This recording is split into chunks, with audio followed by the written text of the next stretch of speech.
पानी लेवे को पानी छोड़ी गरम लग रही है, छोड़ पानी पिया जल्दी। बंद कर ले, बंद कर। संग पहले किलो घूमो थे पूरा तोता बता कर ना। मैं घूमा कब आऊं? कौन से किले पे? बता देना, नहीं ले गए हो तो फोटो कैसे आ गया मोबाइल में फिर? ले गए हो। कौन से किले पे? वो तू है दौलतपुरा में। मैंने कब ना देखो। तू ये ना पहले को गए हो। ते का कहीं गाने गाने जो कहीं तो साइड दिखाऊंगा तो कल। अब पानी प्यास संजय तब बताऊंगा वो प्यास हो मैं। लेवे को पानी छोड़ी गरम लग रही है, छोड़ पानी पिया जल्दी। बंद कर ले, बंद कर ले। ओ भैया पानी वीडियो में देखी जा रही महिला का नाम रजनी है, जिसका पति 2 दिन से लापता है। रजनी को सपने में उसके पति की आत्मा आती है जो सारा राज बताती है।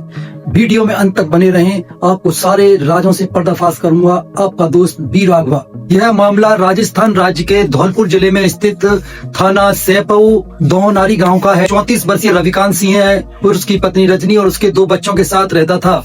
रविकांत अपने माता पिता की इकलौती संतान था। मेहनत मजदूरी करने के लिए बेंगलोर आता जाता रहता था। 26 दिसंबर 2025 को रविकांत लगभग 6 महीने बाद अपने गांव लौटा था और 27 दिसंबर को बाजार जाने की कहकर गया।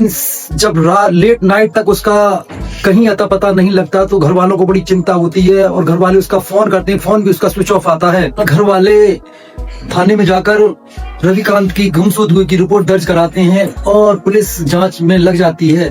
पुलिस अपनी जांच कर रही होती है कि तभी 29 दिसंबर को रात रविकांत की पत्नी रजनी को एक सपना आता है, आत्मा आई और उसने मुझे बताया है कि मैं शेरगढ़ के किले के, और रजनी वाकायदा सारा वाकया बताती है कि मेरी हत्या हो गई है। तो घर वाले बड़े सदमे में आ जाते हैं। रविकांत की पत्नी रजनी बदहवास रोते बिलखते हुए बार बार शेरगढ़ के किले की जिक्र करती है। घर वाले भी सोचते हैं कि ये शायद ये ठीक कह रही है। घर वाले गाड़ी करते हैं और गाड़ी में रजनी को ले जाया जाता है। पुलिस को भी सूचना दे दी जाती है और पुलिस भी उनके साथ जाने के लिए तैयार हो जाती है। शेरगढ़ किले के पास में पहुंचकर सभी दंग रह जाते हैं कि रजनी वास्तव में सही कह रही थी। वहां रविकांत का सिर कुचला हुआ सब मिलता है, जिसकी पहचान करना मुश्किल हो रहा था, लेकिन कपड़ों के जरिए उसको पहचान लिया जाता है कि ये वास्तव में ही रविकांत है। परिवार वाले चीखने चिल्लाने लग जाते हैं और बुरी तरह से टूट जाते हैं, लेकिन पुलिस अपने साथ जुटाने में लग जाती है।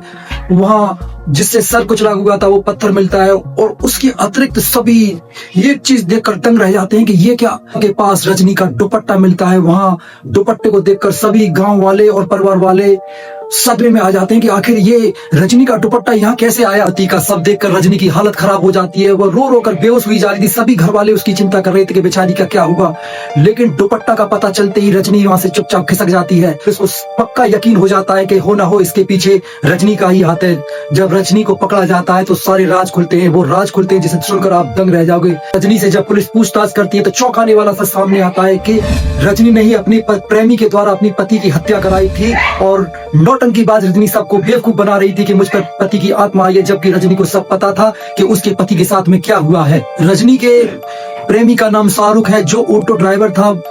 शाहरुख ऑटो ड्राइवर तो था ही, रजनी उसके ऑटो में आने जाने के कारण ही उससे दोस्ती हो गई और दोस्ती धीरे धीरे प्यार में बदल गई। पति की गैर मौजूदगी में बढ़ती नजदीकियां काफी खतरनाक साबित होती हैं। 26 दिसंबर को जब रविकांत से गांव आता है तो शाहरुख के ही ऑटो में ही आता है और शाहरुख रात को भी रजनी के यहाँ रुकता है और सुबह वहां से रवाना होता है। और 27 की सुबह ही पुलिस द्वारा बताया जाता है कि शाहरुख ने पहले रविकांत को शराब पिलाई और शराब के नशे में जब रविकांत चूर हो गया तो उसके सर पर भारी पत्थरों से वार किया, वह मृत हो गया और जिस पहाड़ियों से नीचे गिरा दी, जिससे उसकी हत्या हो गई। फिलहाल रजनी और शाहरुख दोनों पुलिस की हिरासत में हैं। पत्नियों के द्वारा पति की हत्याओं के मामले दिनों पे दिन बढ़ते जा रहे हैं। आखिर क्यों कर रही है महिला इस तरह के अपराध? माँ बाप से उनके बेटों को छीनकर, बच्चों से पिता को छीनकर कैसे कोई खुशी से जी सकता है? न जाने कितनी जिंदगियों में आग लगाकर कोई खुशी से कैसे रह सकता है? यह इंसान तो नहीं हो सकता। खैर छोड़ो, जैसी करनी वैसी करनी। थैंक यू दोस्तों।